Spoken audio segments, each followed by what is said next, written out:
Hey guys, welcome back to Fantasy Tips. This is Julian here, and this is the Drops episode for week 3 of the fantasy hockey season. Now guys, if you haven't already, drop a like and hit that subscribe button. A lot of you guys that watch the channel are still not subscribed. If you are subscribed and want to take your support to the next level, feel free to follow my Patreon in the description below. I really appreciate all you patrons currently and all of you guys that want to do so in the future. Oh yeah, follow my Twitter too. You should do that.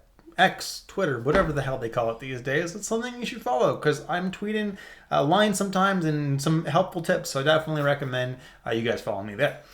Let's jump into the drops for this week now, guys. And let's take a look at the forwards that I'm suggesting that you drop. Let's jump into the drops now. Let's start with some forwards that you can consider dropping. And the first guy on this list isn't a drop quite yet, but he's trending there and could be by the end of this week. Jake DeBrusk of the Boston Bruins, 66% rostered. Now, Jake DeBrusk is someone that I knew was going to have a lot less value going into this year, right? No Bergeron, which was his line mate the entire year, is definitely going to hurt him. That's what I thought. It's really hurt him so far. He's done absolutely nothing through 3 games and is not seeing a sniff of top power play time. They're giving that to JVR, to whoever they want to give it to. They're not giving it to Jake DeBrusk. And that kind of hurts his value a little bit. Now, that being said, they just promoted him to the top line with Zacha and David Pastrnak. So it's definitely going to be interesting to see if he can bounce back now and produce points. I'll give him a couple games. If he doesn't produce in a couple games, he's a drop in most leagues formats. Obviously, if you're in a super deep league, I'm still not dropping him.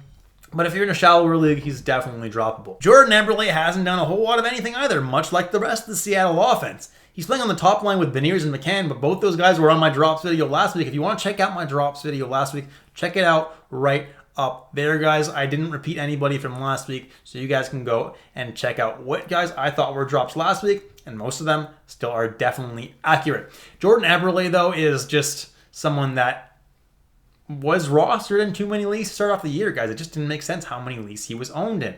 And people are realizing now, oh, yeah, we made a mistake. Yeah, you kind of did. He's not doing anything, and I don't expect Seattle to be all that much better than they are right now. They're obviously going to be better, guys, but last year, Seattle's shooting percentage was absolutely insanely high, and Eberle did have a good year. But there's going to be some regression from that, and Eberle, unfortunately, is not that great of a fantasy option. Then we got Max Domi of the Toronto Maple Leafs.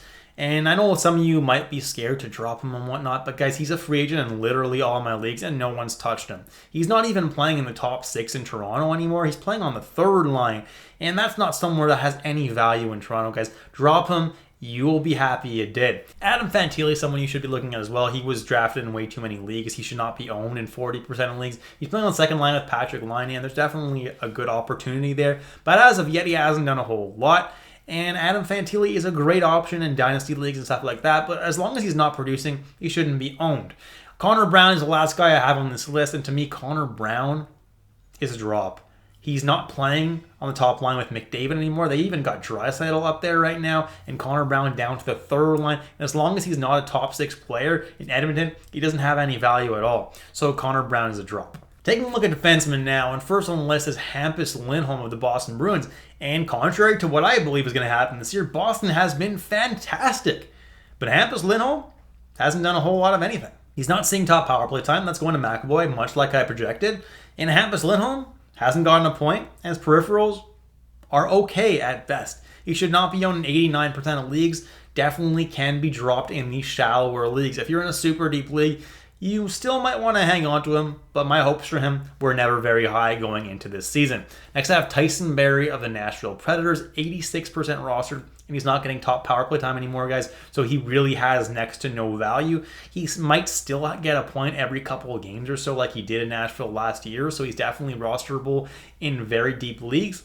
But other than that, guys, Tyson Barrie is a drop. Next I have Cam Fowler of the Anaheim Ducks, and I don't think Fowler's bad or anything like that. It's just he's just not someone who deserves to be owned in 51% of leagues. Last year, I think his maximum ownership percentage was like 30-35% when he was on a really hot streak. He's not someone that puts up a lot of peripherals and will put up points every once in a while, guys, but he just lost that top power play spot to Pavel Mintyukov. So he was already not that valuable before with the power play spot, and now without that power play spot on the top power play, it's just he just doesn't have a whole lot of value to me, and it's a pretty safe drop in most league formats. The next guy on this list has really shocked me how bad he's been this year, considering how well literally every other defenseman is doing on Carolina, and that's Dmitry Orlov.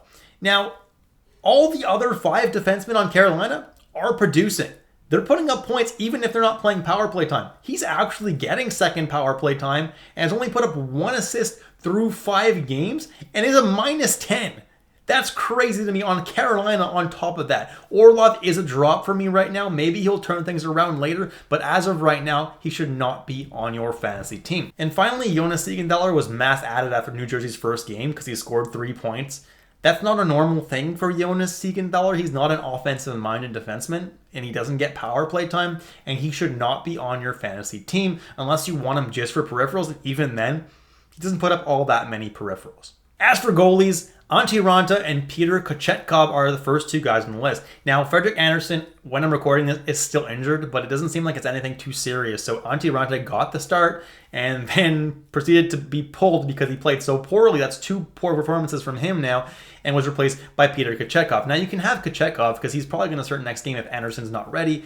But after that, guys, neither of these guys really has that much value, and Ranta, even when called upon so far, hasn't been very good, and he's a backup, and Kochetkov's a 3rd string. So they're not guys I want really on my team right now. Joseph Woll at 27% rostered is the backup right now in Toronto. He might start every 3rd game or so. If you're in a league deep enough where having a goalie that starts every 3rd game is like a thing that you have to have, then sure. But in most league formats, he's droppable and definitely shouldn't be owned in 27% of leagues.